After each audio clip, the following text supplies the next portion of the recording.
Assalamualaikum warahmatullahi wabarakatuh. Saya Anissa Dinul Qayyimah, nomor induk mahasiswa 20110101010043.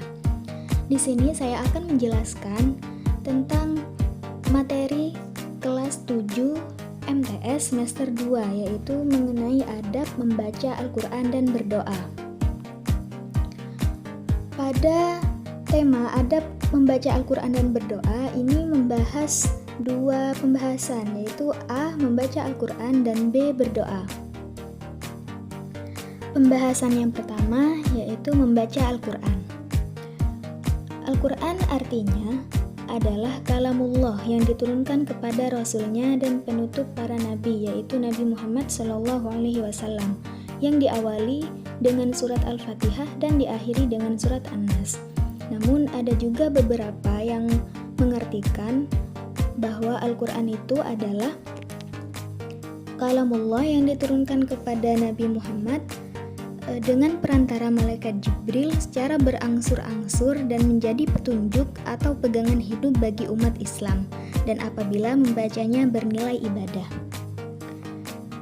Selanjutnya pengertian tentang membaca. Membaca di sini dibagi menjadi dua, yaitu ada tilawah lafzihi dan tilawah hukmihi. Tilawah lafzihi yaitu membaca Al-Quran dari segi lafal-lafalnya. Tahapan ini mesti dilalui bagi pemula. Pemula ini orang yang baru mengenal Islam ataupun anak-anak. Biasanya tahapan ini meliputi mengenal dan mengetahui hukum-hukum ilmu tajwid. Yang kedua yaitu tilawah hukmihi, yaitu membaca Al-Quran dari segi hukum-hukumnya dengan menelaah kandungan Al-Quran dan mempercayai kabar hukum yang ditetapkan oleh Allah dengan cara menjalankan perintah dan menjauhi larangannya. Sebagai umat Islam, kita memiliki kewajiban terhadap Al-Quran. Kewajiban-kewajiban tersebut itu ada dua. Yang pertama, beriman terhadap Al-Quran.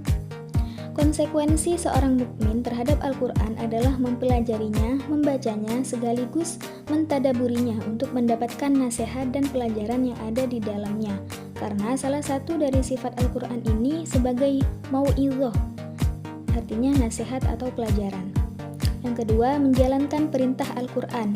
Setelah kita mengimani Al-Quran, maka kita perlu mengetahui hukum-hukumnya, dan kewajiban kedua adalah menjalankan perintah-perintah Al-Quran sekaligus menjauhi hal-hal yang dilarangnya, kemudian mendakwahkannya kepada seluruh umat Islam. Selanjutnya, keutamaan membaca dan mempelajari Al-Quran. Ada 4 keutamaan membaca dan mempelajari Al-Quran. Yang pertama, termasuk insan terbaik. Yang kedua, mendapat syafaat pada hari kiamat. Yang ketiga, memperoleh derajat yang tinggi. Dan yang terakhir, melembutkan hati. Ketika kita membaca Al-Quran, kita juga perlu mengetahui adab-adab dalam membaca Al-Quran. Apa saja adab-adab membaca Al-Quran? Di sini ada 7 adab dalam membaca Al-Quran. Yang pertama, niat yang ikhlas karena mencari ridho Allah semata. Yang kedua, khusyuk, tenang, dan sopan. Yang ketiga, dalam keadaan suci dan di tempat yang suci. Yang keempat, membaca doa isti'adzah. Yang kelima, membaguskan suara. Yang keenam, membaca dengan pelan. Dan yang terakhir, membaca dengan tartil. Baik, kita lanjut kepada pembahasan yang kedua, yaitu berdoa. Berdoa adalah memohon sesuatu atau memohon perlindungan kepada Allah Subhanahu wa Ta'ala dengan merendahkan diri dan tunduk kepadanya.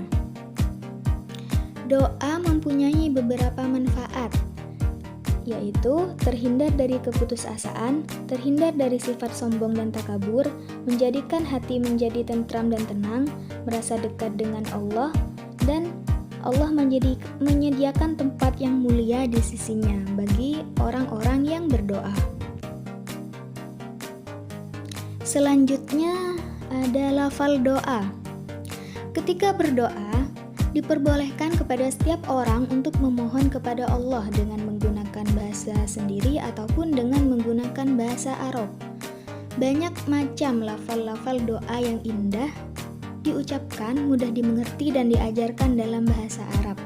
Di sini ada contoh doa untuk kedua orang tua. Bismillahirrahmanirrahim.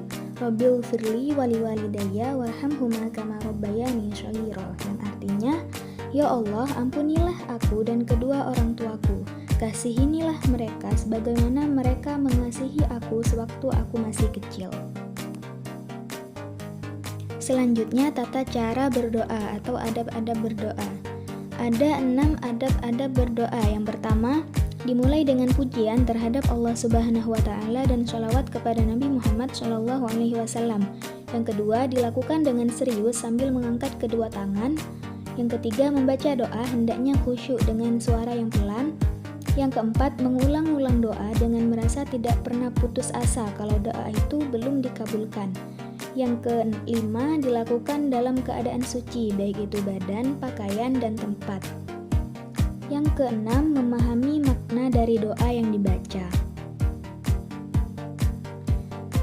Cukup sekian penjelasan dari saya, kurang dan lebihnya mohon maaf, semoga bermanfaat. Wassalamualaikum warahmatullahi wabarakatuh.